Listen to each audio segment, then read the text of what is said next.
C Joseph Vijay எனும் நான்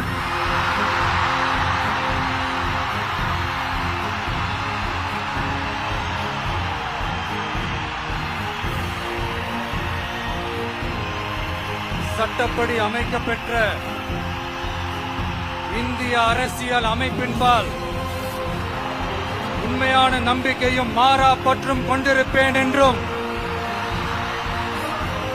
இந்திய நாட்டின் ஒப்பில்லாத முழு முதல் ஆட்சியையும் ஒருமையையும் நிலைநிறுத்துவேன் என்றும் தமிழ்நாட்டு அரசின் முதலமைச்சராக உண்மையாகவும் உளச்சான்றின்படியும் என் கடமைகளை நிறைவேற்றுவேன் என்றும் அரசியல் அமைப்பிற்கும் சட்டத்திற்கும் இணங்க அச்சமும் ஒருதலை சார்பும் இன்றி